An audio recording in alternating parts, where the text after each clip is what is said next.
జనసంఘ్ వ్యవస్థాపకులు భారతీయ జనతా పార్టీ మూల కారకులు శ్యామ్ ప్రసాద్ ముఖర్జీ వర్ధంతి వేడుకలను తిరుపతిలో బీజేపీ నాయకులు ఘనంగా నిర్వహించారు.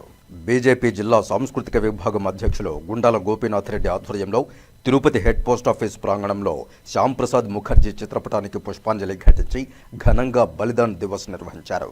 అనంతరం వారు మాట్లాడుతూ ప్రముఖ జాతీయవాద నేతల్లో ముఖ్యుడు శ్యామ్ ప్రసాద్ ముఖర్జీ అని కొనియాడారు. 1951లో భారతీయ జనసంఘ్ పార్టీ స్థాపించిన ముఖర్జీ ఆధునిక హిందూ జాతీయవాదాన్ని ప్రగాఢంగా విశ్వసించారన్నారు.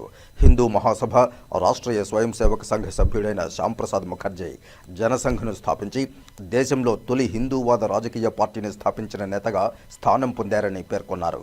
ఆయన సిద్ధాంతాలే భారతీయ జనతా పార్టీ స్థాపనకు మూల కారణమని తెలిపారు. ఈ కార్యక్రమంలో భారతీయ జనతా పార్టీ జిల్లా సాంస్కృతిక విభాగం అధ్యక్షులు గుండాల గోపీనాథ్ రెడ్డితో పాటు బీజేపీ సీనియర్ నాయకులు సుబ్రహ్మణ్యం యాదవ్, బీజేపీ నార్త్ మండల అధ్యక్షులు లోకా ప్రభాకర్ నాయుడు, బీజేపీ తూర్పు మండల ప్రధాన కార్యదర్శి తొండమనాటి సుబ్రహ్మణ్యం రెడ్డి, బీజేపీ నాయకులు కరుణాకర్ రెడ్డి, రాజశేఖర్ రెడ్డి, బీజేపీ జిల్లా ఎస్సీ మోర్చా కార్యదర్శి మల్లారపు రవిప్రసాద్, బీజేపీ 82వ బూత్ అధ్యక్షులు గురుప్రసాద్, చెంగల్ రాయలు, ఏవిఎం రెడ్డి, పురోహితులు సురేష్ స్వామి, ప్రముఖ mimicry artist Shambool Harinath, DMK Ganesh, Gurunath Naidu తదితరులు పాల్గొన్నారు.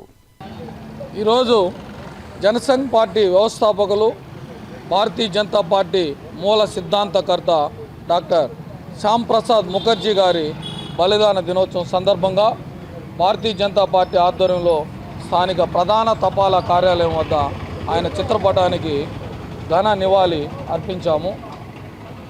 శ్యామ్ ప్రసాద్ ముఖర్జీ గారు మన దేశ అభివృద్ధికి కీలక పాత్ర పోషించారు.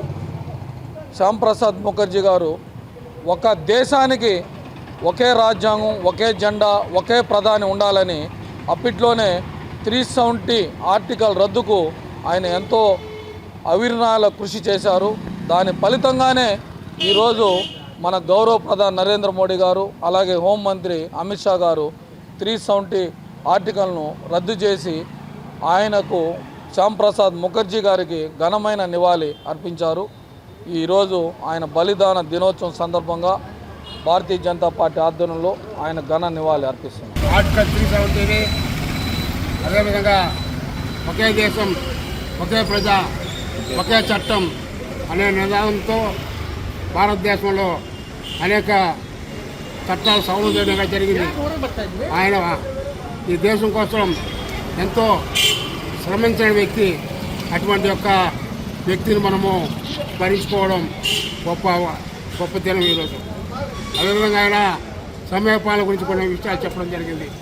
సమయం పాటించడంలో ప్రధాన వ్యక్తి ఎవరైనా ఉన్నారంటే శ్యామ్ ప్రసాద్ ముఖర్జీ గారు. ఆయన ఒక రోజుల్లో ఒక ప్రోగ్రాం వెళ్ళాలంటే ఆ రోజుల్లో రైళ్లు తక్కువ, బస్సులు ఉండేవి కావు, రోడ్డు సరిగా ఉండేవి కాదు. అటువంటి సమయంలో ఒక సెంటర్లో రైలు దిగి పోయే అవకాశం లేని రోజుల్లో ఆయన నడకదారిలో 7 కిలోమీటర్లు నడిచి సమయపాలన కోసం ఆ యొక్క సమావేశానికి వెళ్ళడం జరిగింది. అటువంటి వ్యక్తి మన దేశంలో గౌరవిస్తున్నా మన దేశము ఆ యొక్క స్ఫూర్తిని మనందరూ కూడా తీసుకొని పనిచేయాలని కోరుకుంటూ ఈ అవకాశం ఇస్తున్న మన పార్టీ నాయకులందరికీ ధన్యవాదాలు తెలుపుతున్నాం.